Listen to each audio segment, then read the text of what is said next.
दोस्तों स्वागत करता हूं आपका एडवावर के ऑनलाइन प्लेटफॉर्म पर। दोस्तों हमेशा की तरह हम आज भी पढ़ने वाले हैं बहुत ही इम्पोर्टेंट क्वेश्चन सीरीज। और बस बिना देरी किए हम लेते हैं हमारा पहला क्वेश्चन। हिमालय पर्वत श्रेणी को कितने भागों में बांटा गया है? दोस्तों प्रत्येक क्वेश्चन के लिए आपको 20 सेकंड का टाइम मिलेगा और 20 सेकंड के अंतर्गत आपको अपना आंसर कमेंट बॉक्स में लिख देना है। टाइम मैंने शुरू कर दिया है, फटाफट से आंसर आपको देना है कि हिमालय पर्वत श्रेणी को हम कितने भागों में बांट सकते हैं। 2, 3, 4, 1 बता दीजिए फटाफट से कि हिमालय पर्वत श्रेणी को हम कितने भागों में बांट सकते हैं। 2, 3, 4, 1 टाइम आपका समाप्त हो रहा है, फटाफट से आंसर दे दीजिए। हिमालय के कितने भाग हैं? 2, 3, 4, 1 फटाफट से आंसर कमेंट बॉक्स में लिख दीजिए। टाइम आपका समाप्त हो चुका है। दोस्तों यदि हम आंसर की बात करते हैं तो हमारी जो हिमालय पर्वत श्रेणी है, हिमालय पर्वत श्रेणी के कुल कितने भाग हैं? 3, यानी एक भाग और फिर मध्य में और फिर आगे। यदि हम बात करते हैं हिमालय की श्रेणियों पर तो दोस्तों ऐसा है कि सबसे पहले आता है हमारा सबसे ऊंचा भाग हिमालय का, जिसको हम बोलते हैं महान हिमालय। ठीक है, उसके बाद फिर आता है मध्य हिमालय और फिर आता है लघु हिमालय। यानी हिमालय की 3 श्रेणियां हैं। कौन कौन सी? महान हिमालय और मध्य हिमालय और उप हिमालय। ठीक है, महान, मध्य और उप हिमालय। उप हिमालय को हम शिवालिक कहते हैं। मध्य हिमालय में पीर पंजार और धौलाधार आते हैं और महान हिमालय अपने आप में स्वयं एक श्रृंखला है। ठीक है, नेक्स्ट क्वेश्चन पे हम चर्चा करते हैं। अन्नपूर्णा चोटी की स्थिति कहाँ है? टाइम मैं आपका शुरू कर रहा हूँ, आप बता देना कि अन्नपूर्णा जो चोटी है वो हमारे किस स्थान पर है निम्नलिखित में से? उत्तराखंड, नेपाल, जम्मू कश्मीर, लद्दाख। फटाफट से आंसर कमेंट बॉक्स में लिख दीजिए। कहाँ है अन्नपूर्णा चोटी? जल्दी से आंसर दे दीजिए। अन्नपूर्णा चोटी कहाँ है? फटाफट से कमेंट बॉक्स में आंसर लिख दीजिए। आपका टाइम जो है वो बिल्कुल सीमित है, फटाफट से आंसर कमेंट बॉक्स में लिख दीजिए। टाइम आपका समाप्त हो चुका है। अब यदि दोस्तों बात करते हैं तो अन्नपूर्णा कहाँ है? धौलागिरी, अन्नपूर्णा, ये सब कहाँ हैं? नेपाल में पड़ती हैं। ठीक है, ध्यान रखेंगे। नेक्स्ट क्वेश्चन पे, शिमला, मसूरी, नैनीताल, चक्रोता, रानीखेत, दार्जिलिंग हिमालय के किस श्रेणी में आती हैं? बहुत ही प्यारा क्वेश्चन है दोस्तों। टाइम मैं शुरू कर रहा हूँ आपका, फटाफट से आंसर दे दीजिए कि शिमला, मसूरी, नैनीताल, चक्रोता, रानीखेत, दार्जिलिंग हिमालय के किस भाग से संबंधित है? फटाफट से आंसर कमेंट बॉक्स में लिख दीजिए। जल्दी से आंसर दे दीजिए कि ये कहाँ है? महान हिमालय, मध्य हिमालय, ट्रांस हिमालय या उप हिमालय में है? फटाफट से आंसर कमेंट बॉक्स में लिख दीजिए। टाइम आपका समाप्त हो चुका है। दोस्तों यदि हम बात करें शिमला, मसूरी, नैनीताल, चक्रोता, रानीखेत, दार्जिलिंग, तो ये जो सब आते हैं ये आते हैं मध्य हिमालय में। ठीक है, ये ध्यान रखना है। ओके, नेक्स्ट क्वेश्चन लेते हैं फटाफट से। मैकाल जो पहाड़ी है उसका सबसे ऊंचा शिखर कौन सा है? टाइम मैंने आपका शुरू कर दिया है, फटाफट से आंसर कमेंट बॉक्स में लिख दीजिए। जो मैकाल पहाड़ी है हमारी, मैकाल पर्वत, आपको पता ही है मैकाल पर्वत कहाँ है? मध्य प्रदेश और छत्तीसगढ़ की सीमा के सहारे है, यानी उन दोनों में आता है।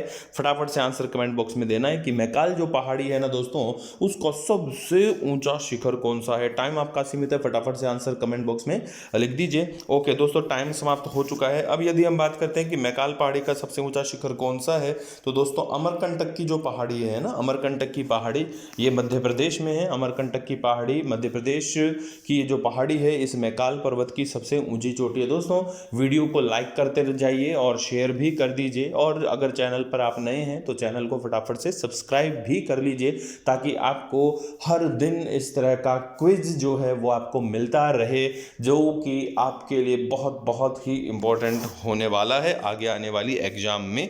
ठीक है, नेक्स्ट क्वेश्चन पर चलते हैं। संपूर्ण भारत के भौगोलिक क्षेत्र में सर्वाधिक योगदान किसका है? टाइम आपका शुरू मैंने कर दिया है। आपको बताना है कि इस भारत का जो क्षेत्रफल है इसमें सबसे ज्यादा विस्तार किसका है? पर्वतों का, पठार का, मैदान का या नदी घाटियों का? फटाफट से आंसर कमेंट बॉक्स में लिख दीजिए कि संपूर्ण भारत का भौगोलिक क्षेत्र पे सबसे ज्यादा जो विस्तार है वो किसका है? कमेंट बॉक्स में आंसर फटाफट से लिख दीजिए। टाइम आपका सीमित है, टाइम समाप्त हो रहा है, जल्दी से लिखिए, टाइम समाप्त हो चुका है। यदि हम बात करते हैं कि सबसे ज्यादा विस्तार किसका है, तो दोस्तों हमारे भारत में मैदान जो है ना वो सबसे ज्यादा है, करीब 43% है ना। हमारे यहाँ मैदानों का जो विस्तार है वो कितना है? 43% है। ठीक है, ये ध्यान रखना है।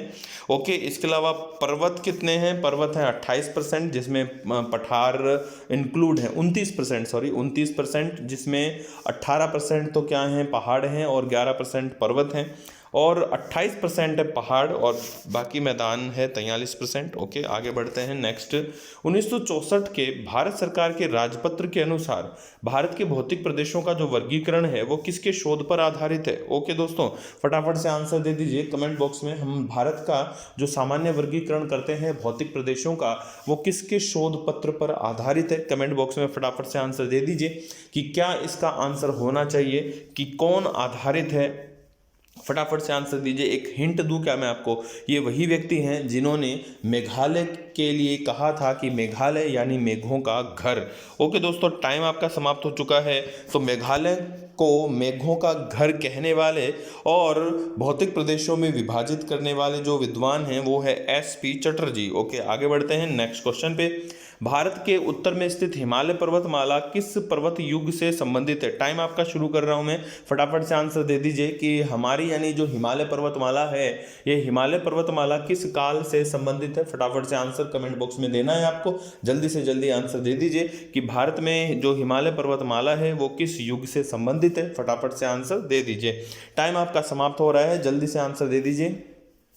ओके दोस्तों, यदि हम बात करते हैं आंसर की तो ये अल्पाइन से संबंधित है, अल्पाइन पर्वतीय क्रम से संबंधित है। अल्पाइन पर्वतों की उत्पत्ति हुई थी टर्शियरी काल में यानी कि तृतीयक युग में। ठीक है दोस्तों, आगे बढ़ते हैं नेक्स्ट क्वेश्चन पे। अरावली पर्वतमाला तथा विंध्यन श्रेणी को पृथक करने वाला जो भ्रंश है वो कौन सा है? टाइम आपका मैंने शुरू कर दिया है। इसमें आपके पास ऑप्शन है MBT, MBC, GBT और HFF। फटाफट से आंसर दे दीजिए। आपका टाइम शुरू हो चुका है, इस शुरू क्या समाप्त ही हो रहा है। फटाफट से कमेंट बॉक्स में आंसर दे दीजिए। दोस्तों वीडियो को जरूर से जरूर शेयर कर दीजिए, अपने तमाम दोस्तों में शेयर करो ताकि ज़्यादा से ज़्यादा लोगों तक इसका लाभ पहुंच पाए। और चैनल पर नए हैं तो चैनल को सब्सक्राइब भी कर लीजिए। दोस्तों आंसर की यदि हम बात करते हैं तो आंसर होगा GBT यानी ग्रेट बाउंड्री फॉल्ट आता है। एक्चुअल में GBF बोलते हैं उसको, ग्रेट बाउंड्री फॉल्ट। तो GBT भी कहा जा सकता है। F फॉर फॉल्ट है और T फॉर थ्रस्ट होता है। थ्रस्ट का अर्थ भी भ्रंश है और फॉल्ट भी भ्रंश को ही कहते हैं। और दोस्तों आपको पता है ना, ये जो भ्रंश है ये कौन सी नदी बनाती है? इस भ्रंश का निर्माण करती है चंबल नदी। ठीक है, ध्यान रखेंगे। ओके, आगे बढ़ते हैं नेक्स्ट क्वेश्चन पे। भारत की सर्वोच्च चोटी किस हिमालय में स्थित है? टाइम आपका मैंने शुरू कर दिया। आपको बताना है कि भारत की जो सबसे ऊंची चोटी है दोस्तों कौन सी है। पहले तो ये पता होना चाहिए कि भारत की सबसे ऊंची चोटी है K2 गॉडविन ऑस्टिन। अब आपको बताना है कि ये कहाँ पर स्थित है, महान हिमालय, ट्रांस हिमालय, लघु हिमालय या शिवालिक हिमालय। फटाफट से आंसर देना है आपको कि भारत की सबसे ऊंची चोटी जो है, जो कि K2 गॉडविन ऑस्टिन है, वो किसका भाग है? तो दोस्तों ये भाग है ट्रांस हिमालय का। ठीक है, आगे बढ़ते हैं नेक्स्ट क्वेश्चन पे। भारत का सबसे शुष्क स्थान कौन सा है? टाइम मैंने शुरू कर दिया है, फटाफट से आंसर दे दीजिए कि भारत का सबसे शुष्क स्थान कौन सा है? जैसलमेर, बाड़मेर, लेह और चूरू। फटाफट से आंसर कमेंट बॉक्स में लिख दीजिए कि भारत का सबसे शुष्क स्थान कौन सा है। आंसर दे दीजिए फटाफट से, कौन सबसे शुष्क है? जैसलमेर, बाड़मेर, लेह, चूरू। टाइम आपका समाप्त हो रहा है दोस्तों, फटाफट से आंसर दे दो कमेंट बॉक्स में। ओके, टाइम आपका सीमित था, खत्म हो गया। मैंने 20 सेकंड ही दिए थे आपको। लेह हमारे भारत का सबसे शुष्क स्थान है। आगे बढ़ते हैं नेक्स्ट क्वेश्चन पे। भारत में सर्वाधिक विस्तृत प्रादेशिक हिमालय कौन सा है? विस्तृत प्रादेशिक हिमालय आपको बताना दोस्तों। कहने का अर्थ है कि हिमालय को प्रादेशिक आधार पर हम 4 भागों में बांटते हैं। एक है कश्मीर हिमालय, एक है कुमायूं, एक है नेपाल और असम। दोस्तों प्रादेशिक रूप में हिमालय का सबसे बड़ा भाग है नेपाल हिमालय, लेकिन उसका विस्तार भारत में नहीं है। लेकिन कश्मीर हिमालय, कुमायूं और असम ये हमारे भारत में विस्तृत है। इनमें से आपको बताना है कि कौन है जो कि सबसे बड़ा है। टाइम आपका मैंने शुरू कर दिया है, टाइम फटाफट से समाप्त हो रहा है। जल्दी से आप आंसर कमेंट बॉक्स में लिख दीजिए कि क्या आंसर होना चाहिए। भारत में सर्वाधिक विस्तृत प्रादेशिक हिमालय कौन सा है? फटाफट से आंसर दे दीजिए कमेंट बॉक्स में। जल्दी से आंसर दे दो कि भारत का सर्वाधिक विस्तृत जो हिमालय है वो कौन सा है? कश्मीर, कुमायूं, नेपाल। कुमायूं नेपाल तो हट ही गया, असम। तो दोस्तों यदि हम बात करें आंसर की तो असम हिमालय है वो हमारे भारत का सबसे बड़ा हिमालय का भाग है, ध्यान रखना है। ओके, ये करीब 700 से 750 किलोमीटर तक की लेंथ में विस्तृत है। आगे बढ़ते हैं नेक्स्ट क्वेश्चन पे। तराई प्रदेश के उत्तर में पाया जाता है। तराई प्रदेश के उत्तर में क्या मिलता है? टाइम मैंने आपका शुरू कर दिया है। बताइए कि तराई जो प्रदेश होती है उसके उत्तर में कौन सा प्रदेश होता है? बांगर, खादर, भाबर या रह कल्लर? फटाफट से आंसर दे दीजिए कमेंट बॉक्स में कि क्या इसका राइट आंसर है कि तराई प्रदेश के उत्तर में क्या होता है। फटाफट से आंसर दे दीजिए, टाइम आपका समाप्त हो रहा है। जल्दी से आंसर दो कमेंट बॉक्स में कि क्या होगा तराई के उत्तर में। टाइम आपका समाप्त हो चुका है। अब दोस्तों अब अगर बात करें तराई के उत्तर में कौन होता है, तो तराई के उत्तर में होते हैं भाबर। ऐसे होता है भाबर, भाबर के दक्षिण में तराई, फिर बांगर और खादर आ जाते हैं ना, ये ध्यान रखना है। ओके, आगे बढ़ते हैं नेक्स्ट क्वेश्चन पे। कितने सेंटीमीटर की समवर्षा रेखा मध्य गंगा के मैदान को गेहूं और चावल की कृषि से विभाजित करती? दोस्तों वाह दोस्तों, क्या ही क्वेश्चन है ये, बहुत ही प्यारा क्वेश्चन है। एक तो कृषि से भी रिलेटेड हो गया और एक हमारे जलवायु, मौसम जलवायु से भी रिलेटेड हो गया। तो फटाफट से आंसर दे दीजिए कि कितने सेंटीमीटर की समवर्षा रेखा है जो गेहूं और चावल की कृषि को विभाजित करती है उत्तर के विशाल मैदान में। फटाफट से आंसर देना कमेंट बॉक्स में। टाइम आपका समाप्त हो चुका है। अब यहाँ पे टाइम हो गया है 100 सेंटीमीटर। टाइम हो गया क्या, सॉरी, यहाँ पे आंसर था 100 सेंटीमीटर वर्षा रेखा। ठीक है, आगे बढ़ते हैं नेक्स्ट क्वेश्चन पे। दोस्तों, संसार का सबसे बड़ा नदीय द्वीप किस नदी पर पाया जाता है? संसार का सबसे बड़ा जो नदी द्वीप है वो किस नदी पर मिलता है? आपको आंसर देना है गंगा, ब्रह्मपुत्र, कावेरी, अमेजन। टाइम आपका मैंने शुरू कर दिया है। फटाफट से आंसर कमेंट बॉक्स में लिख दीजिए कि संसार का सबसे बड़ा नदी द्वीप कौन सा होगा? गंगा, ब्रह्मपुत्र, कावेरी, अमेजन। जल्दी से जल्दी कमेंट बॉक्स में अपना आंसर लिख दीजिए फटाफट से कि सबसे बड़ा नदी द्वीप कौन सा होगा? गंगा, ब्रह्मपुत्र, कावेरी, अमेजन। टाइम आपका सीमित है, टाइम सीमित है। फटाफट से आंसर कमेंट बॉक्स में देना है। टाइम समाप्त हो चुका है। अब यदि हम बात करते हैं कि सबसे बड़ा नदी द्वीप कौन सा है, तो दोस्तों ये माजुली द्वीप है। और कौन सी नदी पर है? ब्रह्मपुत्र पर है, असम में। ठीक है, आगे बढ़ते हैं नेक्स्ट क्वेश्चन पे। पूर्वी घाट का सर्वोच्च शिखर कौन सा है? टाइम मैंने शुरू कर दिया है आपका। फटाफट से आंसर दे दीजिए कमेंट बॉक्स में कि पूर्वी घाट की जो सबसे ऊंची पर्वतमाला है वो कौन है? महेंद्रगिरी है, विशाखापट्टनम है, या दोदा बेटा है, या अनाईमुडी है? फटाफट से आंसर दे दीजिए कि पूर्वी घाट का सबसे ऊंचा शिखर कौन सा है? महेंद्रगिरी, विशाखापट्टनम, दोदा बेटा या अनाईमुडी? फटाफट से आंसर कमेंट बॉक्स में लिख दीजिए। टाइम आपका समाप्त हो चुका है। अब यदि यहां बात करते हैं कि पूर्वी घाट का सबसे ऊंचा शिखर कौन सा है, तो दोस्तों ये है विशाखापट्टनम, जिसको अरमाकोंडा भी कहते हैं। अरमाकोंडा, ठीक है, ये ध्यान रखना है। तो ये क्या है? सबसे ऊंचा शिखर है पूर्वी घाट का। आगे बढ़ते हैं नेक्स्ट क्वेश्चन पे। नीलगिरी पहाड़ियों की सबसे ऊंची चोटी कौन सी है? नीलगिरी की पहाड़ियां, ये तो आप जानती हैं, तमिलनाडु, केरला में इसका मुख्य विस्तार है, कुछ भाग कर्नाटक में भी मिलता है। बताना है आपको कि इसका सबसे ऊंचा शिखर कौन सा है। नीलगिरी की पहाड़ियों का सबसे ऊंचा शिखर कौन सा है? महेंद्रगिरी, दोदा बेटा, कार्डमम, अनाईमुडी? फटाफट से आंसर कमेंट बॉक्स में लिख दीजिए कि सबसे ऊंचा शिखर कौन सा है? महेंद्रगिरी, दोदा बेटा, कार्डमम, अनाईमुडी? फटाफट से कमेंट बॉक्स में आंसर लिख दीजिए। राइट आंसर लिखिए फटाफट से कमेंट बॉक्स में। ओके दोस्तों, यदि हम आंसर की बात करते हैं कि नीलगिरी की पहाड़ियों की सबसे ऊंची चोटी कौन होगी, तो नीलगिरी की पहाड़ियों का जो सबसे ऊंचा शिखर है वो कौन सा है दोस्तों? नीलगिरी की पहाड़ियों का सबसे ऊंचा शिखर है दोदा बेटा। ये तमिलनाडु में है और 2637 मीटर ऊंचा है। ठीक है, ये ध्यान रखना है। आगे बढ़ते हैं नेक्स्ट क्वेश्चन पे आ जाते हैं। प्रायद्वीपीय पठार भाग का कौन सा तट सबसे ज़्यादा चौड़ा है? प्रायद्वीपीय पठार आप जानते ही हैं, हमारा जो प्रायद्वीपीय पठार है भारत, ठीक है, ये यूँ नज़र आता है हमें। अब इसके दो तट हो गए, पश्चिमी तट और पूर्वी तट। बताना आपको कि ये पश्चिमी तट चौड़ा है या पूर्वी तट चौड़ा है। ठीक है ना, तो आपका टाइम मैंने शुरू कर दिया है। फटाफट से आंसर देना है कि प्रायद्वीपीय पठार का कौन सा भाग अधिक चौड़ा है? पश्चिम, पूर्वी, कोक्कण मालाबार? कोक्कण मालाबार, ये तो ऑप्शन ही सेट नहीं बैठे। तो पश्चिमी या पूर्वी, तो इनमें से कौन है राइट आंसर? फटाफट से आंसर दे दीजिए कि प्रायद्वीपीय पठार का कौन सा जो तट है वो सबसे ज़्यादा चौड़ा है। टाइम आपका समाप्त हो रहा है। फटाफट से राइट आंसर मैं दे देता हूँ आपको, यहाँ पे पूर्वी जो तट है वो चौड़े हैं। ठीक है, आगे बढ़ते हैं नेक्स्ट क्वेश्चन की ओर। अब्दुल कलाम द्वीप कहाँ स्थित है? बहुत ही प्यारा क्वेश्चन है दोस्तों। टाइम मैंने आपका शुरू कर दिया है। फटाफट से आंसर दे दीजिए कि अब्दुल कलाम आइलैंड किसे कहा जाता है और ये किस राज्य में है, साथ ही में ये भी बता दीजिए।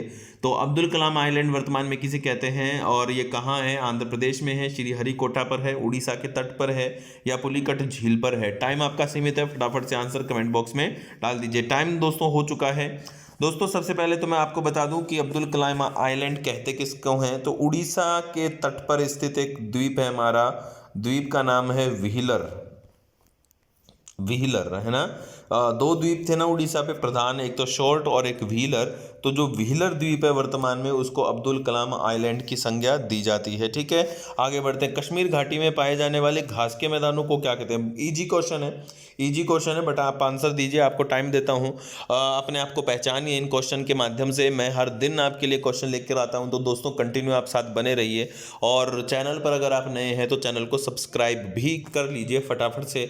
तो कश्मीर घाटी में पाए जाने वाले घास के मैदानों को क्या कहते हैं? मर्ग, पयार, बुग्याल और दून। टाइम आपका समाप्त हो रहा है। ओके दोस्तों, अब आंसर देते हैं हम कि कश्मीर घाटी में पाए जाने वाले जो घास के मैदान है ये क्या कहलाते हैं? ये मर्ग कहलाते हैं दोस्तों, है ना। जैसे गुलमर्ग है, सोनमर्ग है, ये सब क्या हैं? कश्मीर घाटी में पाए जाते हैं और केसर की खेती के लिए जाने जाते हैं। आगे बढ़ते हैं नेक्स्ट क्वेश्चन पे।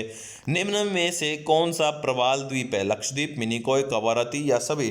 टाइम आपका शुरू हो चुका है, फटाफट से आंसर दे दीजिए कि प्रवाल द्वीप इनमें से कौन है? लक्षद्वीप है, मिनिकॉय है या कवारती है या सभी हैं? फटाफट से कमेंट बॉक्स में आंसर लिखिए कि कौन सा द्वीप प्रवाल द्वीप है?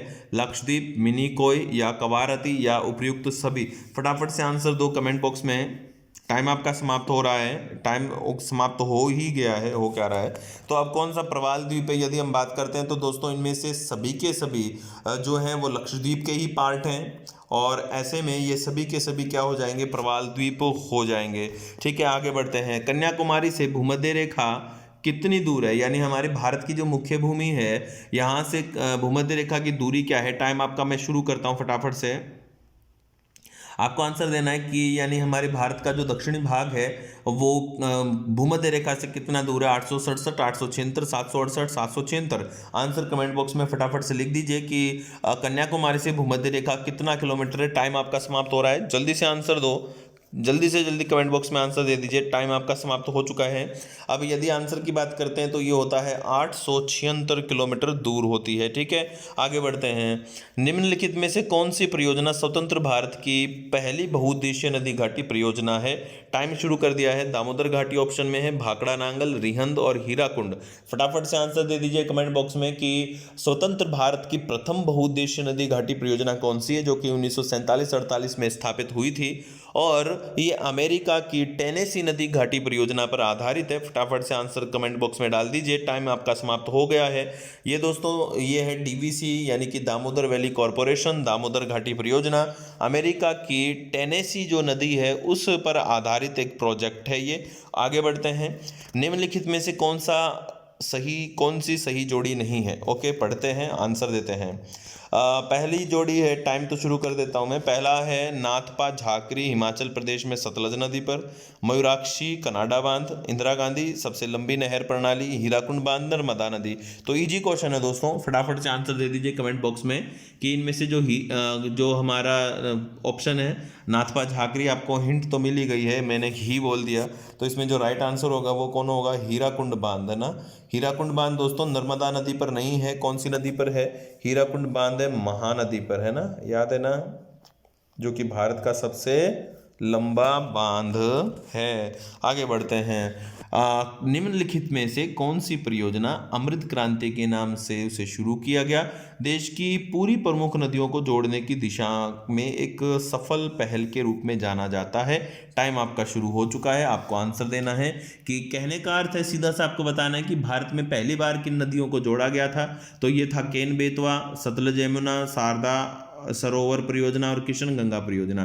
फटाफट से आंसर देना है आपको कमेंट बॉक्स में। नदियों को जोड़ने का प्रथम सफल प्रयास कहाँ किया गया? फटाफट से आंसर कमेंट बॉक्स में दे दीजिए। और इसका जो राइट आंसर है वो है केन बेतवा लिंक, याद रखेंगे, है ना। ठीक है, आगे बढ़ते हैं नेक्स्ट क्वेश्चन पे। निम्नलिखित में से कौन सा कथन सही है? दामोदर के बारे में है तो बी कथन तो देखो ये तो मैं आपको बता ही चुका हूँ, ये सही है। अब पहला कथन देख लेते हैं। ए, दामोदर नदी घाटी परियोजना का उद्देश्य दामोदर नदी पर बाढ़ का नियंत्रण, सिंचाई, विद्युत उत्पादन, पारेषण वितरण, पारेषण क्या होता है? परीक्षण वितरण और पर्यावरण संरक्षण। हाँ बिल्कुल, दोनों दोस्तों ये दोनों ही राइट हैं, तो उपयुक्त दोनों इसका आंसर हो जाएगा। ठीक है, आगे बढ़ते हैं नेक्स्ट क्वेश्चन पे चलते हैं। भारत और पाकिस्तान की सीमा को क्या कहा जाता है? वाह, क्या इजी सा क्वेश्चन है, लेकिन कई बार ये कंफ्यूज कर देता है कि भारत और पाकिस्तान की सीमा को क्या कहते हैं। बताओ, जीरो पॉइंट कहते हैं, अंतर्राष्ट्रीय सीमा, तटीय सीमा, या उपयुक्त में से कोई भी नहीं। फटाफट से आंसर दे दीजिए ऑप्शन में। क्या इसका राइट आंसर होगा कि भारत और पाकिस्तान की जो सीमा है इसको हम क्या कहते हैं? फटाफट से आंसर कमेंट बॉक्स में लिख दीजिए कि भारत और पाकिस्तान की सीमा क्या कहलाती है। दोस्तों, जो वास्तव में नाम है जिसको हम रेड क्लिफ कहते हैं वो तो इसमें ऑप्शन में है नहीं, लेकिन हमारी भारत और पाक की सीमा एक अंतर्राष्ट्रीय सीमा भी तो है ना, तो बस यही कहेंगे और क्या कहेंगे। ठीक है, आगे बढ़ते हैं नेक्स्ट क्वेश्चन पे। पाकिस्तान की सीमा कब खींची गई थी? तो मैं आपको बता दूं कि इस जो सीमा रेखा है इसका निर्धारण हो गया था 15 अगस्त 1947 में। अब आपको ये बताना है कि ये खींची कब गई थी। टाइम आपका मैंने शुरू कर दिया है और हिंट भी मैंने आपको दे दी है कि हमारी इस लाइन का निर्धारण हो गया था 14 अगस्त मध्य रात्रि, अथवा हम कहते हैं 15 अगस्त, यानी कि 0:00 मध्य रात्रि 12 AM 15 अगस्त को ये हो गया था। लेकिन खींची कब गई थी? फटाफट से आंसर कमेंट बॉक्स में दे देना है आपको। निर्धारण तो 15 अगस्त को हुआ था, अब खींची कब गई थी? तो दोस्तों ये 17 अगस्त को इसकी मार्किंग की गई थी, खींची गई थी। ठीक है, ये सैरिल रेडक्लिफ जो हैं, सैरिल रेडक्लिफ के निर्देशन में इसका निर्माण किया गया था। आगे बढ़ते हैं। निम्नलिखित कथनों में से कौन सा विकल्प सही है? फटाफट से आंसर देना है कमेंट बॉक्स में। पढ़ते हैं हम ऑप्शन। टाइम तो मैं शुरू कर ही देता हूँ आपका। चलो, अब हिमालय एक पर्वत तंत्र है जो भारतीय उपमहाद्वीप को मध्य एशिया व तिब्बत से अलग करता है। हाँ दोस्तों, ये पहला कथन बिल्कुल सही है। दूसरा, हिमालय के उत्तर में ट्रांस हिमालय पाया जाता है जिसमें कराकोरम, लद्दाख और जास्कर। हाँ दोस्तों, दोनों ही सही हैं, ये ध्यान रखेंगे। आगे बढ़ते हैं नेक्स्ट क्वेश्चन पे। और हिमालय जो नदियां हैं पर्वतों से नीचे उतरते समय शिवालिक की ढाल पर पत्थर और कंकड़ों की चौड़ी पट्टी का निर्माण करती हैं। उस पट्टी को हम कहते क्या हैं? दोबारा पढ़ते हैं। अच्छा, शिवालिक, ठीक है ठीक है ठीक है। अब आंसर दे दें फटाफट से कि इस पट्टी को हम कहते क्या हैं। यानी कि हिमालय के गिरिपदीय क्षेत्र में आपको बताना है कि जो कंकड़ पत्थर का जमाव होता है वो क्या कहलाता है। फटाफट से आंसर कमेंट बॉक्स में लिख दीजिए। जल्दी से दोस्तों कमेंट बॉक्स में अपना आंसर टाइप कर दीजिए कि इस पट्टी को हम कहते क्या हैं। टाइम आपका समाप्त हो चुका है। और दोस्तों ये पट्टी क्या कहलाती है? भाबर कहलाती है। ठीक है, ध्यान रखेंगे। आगे बढ़ते हैं नेक्स्ट क्वेश्चन पे। शिवालिक पर्वत श्रेणी का प्राचीन नाम क्या था? ये बता दो। टाइम शुरू कर दिया मैंने। कहाँ गया टाइम? ये रहा टाइम। बताएं, शिवालिक जो पर्वत श्रेणी है दोस्तों इसका नाम क्या है? प्राचीन नाम बताना आपको। मैनाक पर्वत है, या महाभारत पर्वत है, शिव पर्वत कहते हैं, या इनमें से कोई भी नहीं। फटाफट से आंसर कमेंट बॉक्स में डाल दीजिए। आंसर क्या होगा फटाफट से बताइए। फटाफट से आंसर। टाइम समाप्त हो चुका है। अब यदि दोस्तों हम बात करते हैं तो शिवालिक का जो वास्तविक नाम होता है, यानी प्राचीन समय में, वो मैनाक पर्वत भी कहते थे, है ना। ठीक है, मैनाक पर्वत कहलाता था हमारा भारत। ओके, आगे बढ़ते हैं नेक्स्ट क्वेश्चन पे। मार्गल्ला हिल्स के नाम से दोस्तों, ये हो सकता है आपने पहली बार सुना हो और काफ़ी इंटेलिजेंट हो वैसे आप। मैं ये नहीं कहूँगा कि आपने पहली ही बार सुना है मेरे ही मुँह से। मैं कह रहा हूँ कि हो सकता है सुना हो, लेकिन आप काफ़ी इंटेलिजेंट है तो आपने ये कई बार सुना हो। तो चलो आपको बताना है मार्गला हिल्स के नाम से कौन जाना जाता है। फटाफट से आंसर दीजिए। लघु हिमालय, महान हिमालय, या बाह्य हिमालय, या उपयुक्त में से कोई नहीं। बाह्य हिमालय को ही हम उप हिमालय भी कहते हैं और इसको हम शिवालिक भी कहते हैं। आपको आंसर देना है फटाफट से कमेंट बॉक्स में कि क्या होगा। मार्गला हिल्स के नाम से कौन जाना जाता है? फटाफट से आंसर कमेंट बॉक्स में दे दो। अब दोस्तों यहाँ पे यदि हम बात करें तो मैं आपको बता देता हूँ कि मार्गला हिल्स यानी हमारा एक हिमालय है। हिमालय का नाम है बाह्य हिमालय। इसको हम उप हिमालय भी कहते हैं और इसको हम शिवालिक भी कहते हैं। तो दोस्तों इसके कई नाम हैं, जैसे हमारा जो बाह्य हिमालय है यानी कि जो शिवालिक है, इसको जम्मू कश्मीर में जम्मू हिल्स कहते हैं। नेपाल में इसको चूरिया हिल्स कहते हैं। नेपाल में क्या कहते हैं? चूरिया हिल्स कहते हैं। और प्राचीन भारत में इसको मैनाक पर्वत भी कहते थे और पाकिस्तान में इसको मार्गल्ला हिल्स भी कहते हैं। पाकिस्तान में भी इसका कुछ विस्तार है, तो पाकिस्तान में इसे मार्गल्ला हिल्स भी कहा जाता है। ठीक है, ध्यान रखना है। ओके, आगे बढ़ते हैं नेक्स्ट क्वेश्चन पे। निम्नलिखित में से कौन सा राज्य रावी व्यास का जल विवाद से संबंधित नहीं है? ओके, तो रावी व्यास जल विवाद से संबंधित कौन नहीं है वो आपको बताना है। तो टाइम मैंने शुरू कर दिया है। जम्मू कश्मीर, पंजाब, हरियाणा या राजस्थान। फटाफट से आंसर कमेंट बॉक्स में लिख दीजिए इसका राइट आंसर क्या होगा कि रावी व्यास जल विवाद से संबंधित राज्य कौन सा नहीं है? जम्मू कश्मीर, पंजाब, हरियाणा या राजस्थान? फटाफट से आंसर दे दीजिए कमेंट बॉक्स में। टाइम आपका समाप्त हो गया है। अब दोस्तों सीधा सा आंसर है जम्मू कश्मीर। जम्मू कश्मीर रावी व्यास जल विवाद से संबंधित नहीं है। जम्मू कश्मीर पंजाब, हरियाणा और राजस्थान से रिलेटेड है और इसमें 1986 में इस विवाद को सुलझाने के लिए इराडी आयोग का गठन किया गया था, आप जानते ही हैं। आगे बढ़ते हैं नेक्स्ट। अरे ये तो क्वेश्चन मैंने आंसर ही दे दिया आपको पहले से ही, तो सीधा ही आंसर दे देता हूँ। तो इराडी आयोग का गठन हुआ था 1986 में। आगे बढ़ते हैं नेक्स्ट क्वेश्चन पे लेते हैं। निम्नलिखित राज्यों में से कौन सा राज्य कावेरी जल विवाद से संबंधित है? ओके, टाइम आपका मैंने शुरू कर दिया है। फटाफट से आंसर दे दीजिए कि कौन सा वो राज्य है या निम्नलिखित में से वे कौन से राज्य हैं जो कावेरी जल विवाद से रिलेटेड हैं? पश्चिम बंगाल, कर्नाटक, तमिलनाडु, पुदुचेरी, केरल, कर्नाटक, तमिलनाडु, तेलंगाना, केरल, कर्नाटक, तमिलनाडु, पुदुचेरी, केरल, कर्नाटक, आंध्र प्रदेश और पुडुचेरी। फटाफट से आंसर कमेंट बॉक्स में लिख दीजिए कि कौन कावेरी जल विवाद से संबंधित है। तो दोस्तों इसका जो राइट आंसर है कावेरी जल विवाद में वैसे प्रधानतः तो दो राज्य आते हैं, कर्नाटक और तमिलनाडु, लेकिन वास्तव में पूरे अगर हम बात करते तो ये केरल, कर्नाटक, तमिलनाडु और केंद्र शासित प्रदेश पुदुचेरी इस कावेरी जल विवाद से संबंधित हैं। आगे बढ़ते हैं नेक्स्ट क्वेश्चन पे। बहुत ही प्यारा क्वेश्चन है, समझ के करने के लिए है। चेन्नई की जलवायु कोलकाता की जलवायु की तुलना में गर्म क्यों रहती है, जबकि दोनों स्थान समुद्र तट पर हैं? इसका पहला ऑप्शन है आंसर, क्योंकि चेन्नई कोलकाता की अपेक्षा समुद्र तट से कुछ ही दूरी पर है। दूसरा, चेन्नई के आसपास रेती रहते हैं। चेन्नई विषुवत रेखा के अधिक समीप है। चेन्नई ठंडी हवाओं के मार्ग में नहीं पड़ता है। टाइम आंसर दे दीजिए, टाइम मैं शुरू कर देता हूँ। इसका राइट आंसर क्या होगा? फटाफट से कमेंट बॉक्स में आंसर डाल दीजिए। क्या इसका राइट आंसर होगा कि चेन्नई की जो जलवायु है वो कोलकाता की तुलना में गर्म क्यों रहती है? फटाफट से आंसर कमेंट बॉक्स में दे दो। टाइम आपका समाप्त हो रहा है, जल्दी से आंसर दे दो। टाइम हो गया। चलो दोस्तों, अब यदि हम बात करते हैं इसके आंसर की, किधर गया क्वेश्चन ही भाग गया।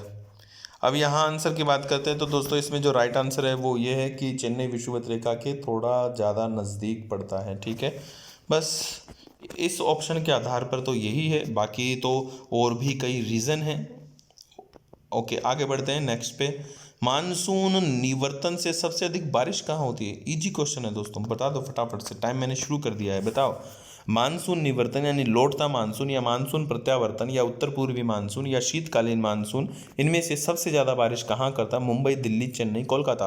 आंसर दे दीजिए फटाफट से कमेंट बॉक्स में। क्या इसका आंसर होगा? जल्दी से कमेंट बॉक्स में आंसर दे दो।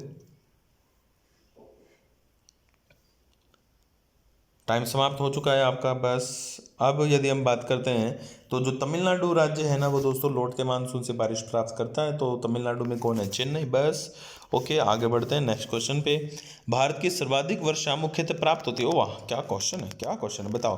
भारत में सबसे ज़्यादा बारिश होती है किससे? उत्तर पूर्वी मानसून से या वापस होते मानसून से यानी लौटते मानसून से, या दक्षिण पश्चिम मानसून से, या संवहनिक पवनों से? बता दीजिए फटाफट से आंसर कमेंट बॉक्स में लिख दीजिए कि क्या होगा इसका राइट आंसर। फटाफट से आंसर दे दो, दे दो फटाफट से आंसर दे दो कमेंट बॉक्स में, जल्दी से आंसर दे दो। टाइम आपका समाप्त हो चुका है। अब यदि हम बात करते हैं कि सर्वाधिक वर्षा मुख्यतः होती है तो ये होती है दक्षिण पश्चिम मानसून से। ठीक है ना, ये ध्यान रखो। ओके, आगे बढ़ते हैं नेक्स्ट क्वेश्चन पे। भारत में वर्षा का औसत है, टाइम मैंने शुरू कर दिया है, फटाफट से आंसर दे दीजिए कि भारत में वर्षा का औसत क्या है। जल्दी से जल्दी अपना आंसर कमेंट बॉक्स में लिख दीजिए, फटाफट से आंसर दे दो।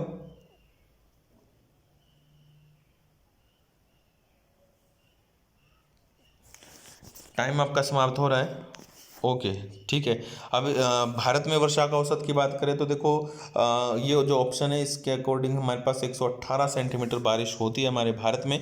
कुछ बुक्स में 118 से 120 सेंटीमीटर दिया हुआ होता है। एनसीईआरटी की जो बुक है उसमें 118 सेंटीमीटर दिया हुआ है। ठीक है, आगे बढ़ते हैं नेक्स्ट क्वेश्चन पे। सुमेलित करना है, नीचे दिए गए जो स्थान है युग्म है उनमें कौन सा ऐसा युग्म है जिसके दोनों नगर लगभग समान अक्षांश पर स्थित हैं, फिर भी उनकी जो वार्षिक वर्षा है वो क्या है, अंतर है इनमें, है ना। तो बेंगलोर चेन्नई, अजमेर शिलोंग, मुंबई विशाखापट्टनम, नागपुर कोलकाता। फटाफट से आंसर दो, टाइम मैंने शुरू कर दिया है। आंसर दे दीजिए कि एक ही अक्षांश पर होने के बावजूद उनमें वर्षा का जो डिफरेंस है वो बहुत ही ज़्यादा है, बताएं। आंसर दे दो फटाफट से, क्या इसका आंसर होगा? राइट आंसर है इसमें अजमेर और शिलोंग, ठीक है ना। अजमेर और शिलोंग एक ही अक्षांश पर हैं, लेकिन शिलोंग में बहुत ही अच्छी बारिश होती है और अजमेर में बहुत ही कम बारिश होती है, ठीक है। आगे बढ़ते हैं। भारतीय मानसून का वर्णन सबसे पहले किस अरब विद्वान ने किया था? टाइम मैंने आपका शुरू कर दिया है, फटाफट से आंसर कमेंट बॉक्स में लिख दीजिए। ये कौन है? अल बरूनी हैं, या अल मसूदी हैं, या अल अहमदी हैं, या इब्ने खुर्दाद बे हैं? ठीक है, बता दीजिए राइट आंसर क्या होगा इसका, कि भारतीय मानसून की प्रथम स्पष्ट व्याख्या करने वाले कौन थे? फटाफट से आंसर दे दीजिए कमेंट बॉक्स में। कौन होंगे? जल्दी से जल्दी आंसर दे दीजिए, टाइम आपका समाप्त हो चुका है। तो इसका जो राइट आंसर है वो है अल मसूदी, अल मसूदी, ठीक है, अरबी भूगोलवेत्ता। नेक्स्ट क्वेश्चन पर चलते हैं। सर्वप्रथम इंडिया शब्द का प्रयोग भारत के लिए किस भाषा में किया गया? टाइम आपका शुरू कर दिया दोस्तों, फटाफट से आंसर दे दो कमेंट बॉक्स में। उर्दू में, ग्रीक में, फारसी में, अरबी में? कौन है, कौन है, कौन है, कौन है, कौन है जिसने भारत को पहली बार इंडिया कहा था? कौन सी भाषा में कहा था? वो कौन है? आंसर दे दो, टाइम समाप्त हो गया। तो इसका जो राइट आंसर होगा वो होगा ग्रीक, यूनानी, है ना। एक्चुअल में ग्रीक ही कौन होते हैं? यूनानी होते हैं, रोमन मत कर देना, यूनानी, ठीक है दोस्तों, ध्यान रखना है। ये यूनानी लोग हैं जिन्होंने इंडिया शब्द का पहली बार प्रयोग किया था, ग्रीक भाषा में ही किया था ये, ठीक है। आगे बढ़ते हैं नेक्स्ट क्वेश्चन पे। भारत की मुख्य भूमि की दक्षिणी सीमा कौन सी है? भारत की मुख्य भूमि, समझ रहे हो, मुख्य भूमि तमिलनाडु, कन्याकुमारी, कैमोरिन। इसका जो मुख्य भाग है वो कहाँ से शुरू होता है? तो इसका जो राइट आंसर है, इजी क्वेश्चन तो मैं ही दे रहा हूँ, ये 8 डिग्री 4 मिनट उत्तर अक्षांश, ठीक है, ध्यान रखने हैं। आगे बढ़ते हैं नेक्स्ट क्वेश्चन पे। भारत का प्रमाणिक समय उस स्थान का स्थानीय समय है जो स्थित है, कहाँ स्थित है? एक्चुअल में आपको ये बताना है, टाइम तो मैं शुरू कर देता हूँ। आपको ये बताना है कि भारत की मानक समय रेखा किस स्थान का स्थानीय समय दर्शाती है? दिल्ली का, कोलकाता का, इलाहाबाद का, भोपाल का? फटाफट से आंसर कमेंट बॉक्स में दे दो। यानी ऐसा स्थान कहाँ है? दिल्ली के पास है, या कोलकाता के पास है, या इलाहाबाद के पास है, इलाहाबाद का नया नाम प्रयागराज है, या भोपाल के पास है? आंसर कमेंट बॉक्स में फटाफट से दे दीजिए। तो दोस्तों ये भारत की जो मानक समय रेखा है वो स्थानीय समय दर्शाती है नैनी का, और नैनी किसके समीप पड़ता है? इलाहाबाद से करीब 13 किलोमीटर की दूरी पर है ये, ठीक है। आगे बढ़ते हैं। भारत के क्षेत्रफल का कितना प्रतिशत भाग पर्वतीय क्षेत्र के अंतर्गत आता है? टाइम मैंने शुरू कर दिया है, आंसर दे दो कि वो कौन है। भारत के कुल क्षेत्रफल का कितना प्रतिशत भाग पर्वतीय क्षेत्र के अंतर्गत आता है? 10.7, 18.6, 27.7, 43%। टाइम समाप्त हो रहा है, फटाफट से आंसर कमेंट बॉक्स में लिख दीजिए, टाइम हो गया समाप्त। अब राइट आंसर है 10%, यानी 10.7, ये लगभग 11% हम कहते हैं इसको, ठीक है। ये एक्चुअल तो ये है, लेकिन हम इसको 11% परिभाषित कर देते हैं, ठीक है। आगे बढ़ते हैं। भारत की प्रादेशिक सामुद्रिक सीमा भारत की प्रादेशिक सीमा जो जल सीमा है, समुद्र तट से कितने समुद्री मील की दूरी तक है? फटाफट से कमेंट बॉक्स में आंसर दे दीजिए। कहने का अर्थ ये है कि ये है हमारे भारत का तटीय क्षेत्र, और यहाँ से कितनी दूरी तक हमारे भारत की प्रादेशिक जल सीमा है, या जिसको हम प्रादेशिक सामुद्रिक सीमा भी कहते हैं, बता दीजिए फटाफट से, बता दो दोस्तों, जल्दी से जल्दी। दोस्तों आप है ना शेयर किया करो यार, खूब खूब खूब खूब शेयर किया करो। हमारा जो चैनल है वो आप ही के लिए बना है, और स्पेशली मैं सिर्फ आप ही के लिए वर्क कर रहा हूँ। तो आप चैनल को अपने फ्रेंड्स ग्रुप में ज़बरदस्त तरीके से फैला दो। अब यहाँ पे राइट आंसर जो होगा वो होगा यहाँ पे 12 नॉटिकल मील, है ना, ध्यान रखना है। ओके, आगे बढ़ते हैं नेक्स्ट क्वेश्चन पे। दीव, दीव, दीव जानते हैं ना, दमन दीव। दीव एक द्वीप है जो किसके पास है? दमन तट के पास है, या गोवा तट के पास है, या गुजरात तट के पास है, या महाराष्ट्र तट के पास है? बहुत ही कन्फ्यूजेबल क्वेश्चन है दोस्तों, बहुत ही अच्छा क्वेश्चन भी है। आंसर दे दीजिए कमेंट बॉक्स में, देखते हैं आपकी समझ कहाँ तक है कि दीव एक जो द्वीप है वो किस तट के पास है। फटाफट से कमेंट बॉक्स में आंसर लिख दीजिए। दमन के पास, गोवा के पास, गुजरात के पास, महाराष्ट्र के पास? तो टाइम आपका समाप्त हो चुका है। तो दोस्तों दमन तो क्या है, खुद कहाँ है? गुजरात तट पर है। तो गुजरात के तट पर है दीव और दमन, तो ये दमन नहीं होगा। गुजरात तट पर दीव और दमन है, और दमन के बाद से कौन सा तट शुरू हो जाता है? कोंकण तट, जो कहाँ तक रहता है? दमन से गोवा तक रहता है, ठीक है ना। Okay, next question. तुजू दर्रा भारत को किस देश से जोड़ता है? टाइम मैं शुरू कर रहा हूँ, बता दो फटाफट से, हमारी बैटरी भी लो हो रही है। हट जा भाई। ठीक है, तूजू दर्रा भारत को किस देश से जोड़ता है? चीन से, म्यांमार से, नेपाल से, भूटान से। टाइम समाप्त हो रेला है, जल्दी से आंसर दे दो। तूजू दर्रा किस से जोड़ता है भारत को? चीन, म्यांमार, नेपाल, भूटान। चीन, म्यांमार, नेपाल, भूटान। टाइम आपका समाप्त हो चुका है। राइट आंसर है म्यांमार। ठीक है, ध्यान रखेंगे। ओके दोस्तों, आगे बढ़ते हैं नेक्स्ट पे। निम्नलिखित में से कौन सुमेलित नहीं है? टाइम मैं पहले ही शुरू कर देता हूँ। आपको बता दो कि कौन सुमेलित नहीं है। लिपुलेख उत्तराखंड, नाथुला अरुणाचल प्रदेश, रोहतांग हिमाचल प्रदेश, पालघाट केरल। आंसर दे दीजिए फटाफट से कि कौन सा राइट नहीं है। लिपुलेख तो उत्तराखंड में ही है। नाथुला नाथुला अरुणाचल प्रदेश में कब हुआ? नहीं, तो नाथुला अरुणाचल प्रदेश में नहीं है। नाथुला कहाँ है? सिक्किम में है ना? सिक्किम में, हाँ बिल्कुल सिक्किम में। ओके दोस्तों, तो नेक्स्ट पे चलते हैं हम। दलदली अथवा ज्वार भाटा क्षेत्रों में पाए जाने वाले वनों को क्या कहते हैं? टाइम मैं शुरू कर रहा हूं। यहाँ पे आंसर आपको देना है फटाफट से। चैनल तो सब्सक्राइब करना ही करना है, बिना सब्सक्राइब किए वापस मत चले जाना। फटाफट से आंसर दे दीजिए। मैंग्रोव, शोला, मानसूनी, पतझड़। क्या आंसर होगा इसका? बता दीजिए फटाफट से। कौन से वो वन हैं जो ज्वारीय क्षेत्रों में मिलते हैं? मैंग्रोव, शोला, मानसूनी या पतझड़? तो राइट आंसर है इसका क्या दोस्तों? ये राइट आंसर होता है मैंग्रोव वन, मैंग्रोव। शोला किसको कहते हैं पता है क्या आपको? शोला शोला शोला किसको कहते हैं दोस्तों? शोला या शोलास, जो हमारे प्रायद्वीपीय भारत के जो शीतोष्ण पर्वतीय वन हैं, उन्हीं वनों को क्या कहते हैं? शोला या शोलास कहते हैं। ठीक है, आगे बढ़ते हैं नेक्स्ट क्वेश्चन पे। भारत के किस भौतिक प्रदेश में उष्ण कटिबंध से लेकर अल्पाइन वनों की वनस्पति? ओहो, क्या प्यारा सा क्वेश्चन है दोस्तों। फटाफट से बता दो, भारत का ऐसा कोई भौतिक प्रदेश है क्या जहाँ पे पतझड़ वन भी मिलते हैं, सदाबहार भी मिलते हैं और अल्पाइन प्रकार की वनस्पति भी मिलती है? बता दो। अल्पाइन जैसे आप यूँ समझ लो, अल्पाइन क्या होती है? ध्रुव प्रदेशों में पाए जाने वाली वनस्पति, वो भी यहाँ पे मिलती है। अब तो आप समझ ही गए होंगे कि ये आंसर कहाँ कौन होगा। तो ये होगा उत्तर हिमालयी पर्वतीय प्रदेश। ठीक है, नेक्स्ट क्वेश्चन पे चलते हैं। भारत की प्रमुख वनस्पति कौन सी है? ये आंसर देना है। भारत की प्रमुख वनस्पति कौन सी है? पतझड़ है, वर्षा है, कांटेदार है, सबाना? सबाना, ये सबाना कौन होता है? सवाना होता है ये तो। सबाना नहीं है, सबाना, शबाना। ठीक है, भारत में प्रमुख वनस्पति कौन सी है? पतझड़, वर्षा, कांटेदार या सवाना? आपको आंसर देना है कमेंट बॉक्स में। सबाना। वाओ, ये हमारे टाइपिस्ट भी बहुत कमाल के हैं, ऐसे ऐसे शब्द ढूंढ के लाते हैं, ऐसे ऐसे शब्दों की खोज करते हैं जो बस यूनिक हैं। तो टाइम आपका समाप्त हो चुका है। अब आंसर है इसका कि हमारे भारत में सबसे ज़्यादा पाए जाने वाले जो वन हैं वो कौन है? पतझड़ हैं। हमारे भारत की प्रमुख वनस्पति भी यही है। आगे बढ़े। भारतीय कृषि अनुसंधान परिषद भारत की मिट्टी को कितने भागों में बांटती है? यही है ना क्वेश्चन, मैंने कुछ और ही पढ़ दिया। हाँ ठीक है दोस्तों, बता दो।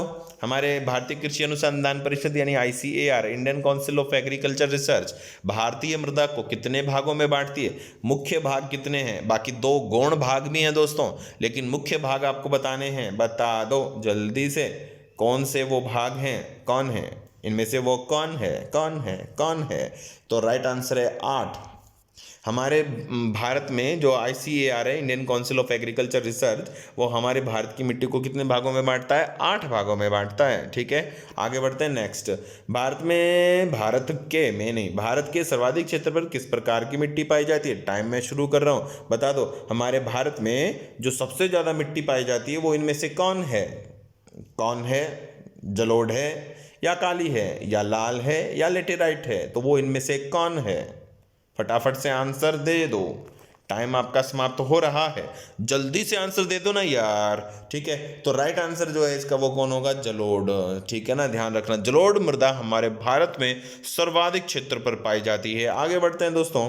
भारत में पाई जाने वाली कौन सी मिट्टी क्रिटोशियस, देखो कैसे लिखा है क्रिटोशियस, कमाल है यार। क्रिटेशियस युग में दरारी उद्भेदन से निक्षेपित पदार्थों से बनी है। ओके, कहने का अर्थ है कि क्रिटेशियस युग में दरारी उद्भेदन से निकला क्या था? लावा। तो आपको बताना है दोस्तों, इनमें से कौन सी वो मिट्टी है जो लावा से बनी है? लेटेराइट, काली, क्षारीय, बलुई? फटाफट से आंसर कमेंट बॉक्स में डाल दो, लिख दो, कमेंट कर दो, आंसर दे दो, बट फटाफट से दे दो। कौन है? लेटेराइट, काली, क्षारीय, बलुई? जल्दी से आंसर दे दो ना। तो टाइम आपका समाप्त हो चुका है और ये राइट आंसर है काली मिट्टी। ठीक है, और इसी वजह से इस काली मृदा को हम ज्वालामुखी निर्मित मृदा भी कहते हैं। ओके दोस्तों, नेक्स्ट क्वेश्चन, भारत में पाया जाने वाला अधिकांश जो लोहा है उसका टाइप क्या है? आंसर दो फटाफट से। भारत में कौन सी कोटि का यानी कौन से किस्म का लोहा सबसे ज्यादा निकलता है? Hematite, magnetite, siderite, limonite. Answer आपको कमेंट बॉक्स में फटाफट से लिख के देना है। क्या सबसे ज्यादा हमारे यहाँ पे निकलता है लोहे में? Hematite, magnetite, siderite, limonite. Time समाप्त हो रहा है, हो गया है, तो राइट आंसर होगा यहाँ पे हेमेटाइट। ठीक है, ध्यान रखेंगे। तो दोस्तों हेमेटाइट वो अयस्क है जो हमारे भारत में सबसे ज़्यादा मिलता है। ठीक है, आगे बढ़ते हैं। निम्नलिखित में से किसे भूरा कोयला कहते हैं? टाइम आपका मैंने शुरू कर दिया। एंथ्रासाइट, बिटुमिनस, कोक या लिग्नाइट। आपको आंसर देना है कि इनमें से भूरा कोयला किसे कहते हैं। फटाफट से आंसर दो दोस्तों। भूरा कोयला कौन कहलाता है इनमें से? एंथ्रासाइट जो कि सर्वोच्च कोटि का होता है, बिटुमिनस जो कि दूसरा सबसे सर्वोच्च होता है, लिग्नाइट वो तीसरा सबसे सर्वोच्च होता है, और एक है कोक। कोक तो बिटुमिनस को ही बोलते हैं। आपको आंसर देना है कि कौन हो इनमें से। तो इनमें से जो राइट आंसर है वो कौन है दोस्तों? लिग्नाइट। ठीक है, ये निम्न कोटि का कोयला होता है, भूरा होता है, जलने पे धुआं देता है। ठीक है, आगे बढ़ते हैं। नेक्स्ट, संकटापन रिडले, रिडले कछुआ यानी ऑलिव रिडले सी टर्टल विश्व का सबसे बड़ा समुद्र कहाँ पे देखने को मिलता है? आपको आंसर देना है। ऑप्शन में आपके पास है भितरकनिका, सागरमाथा, लक्षद्वीप, अंडमान निकोबार। आपको आंसर देना है कि ऑलिव रिडले जो टर्टल है वो कहाँ यहाँ देखने को मिलता है। फटाफट से आंसर कमेंट बॉक्स में लिख दीजिए। फटाफट से आंसर लिख दीजिए कि ऑलिव रिडले जो टर्टल है वो कहाँ देखने को मिलता है। फटाफट से कमेंट बॉक्स में आंसर लिख दीजिए।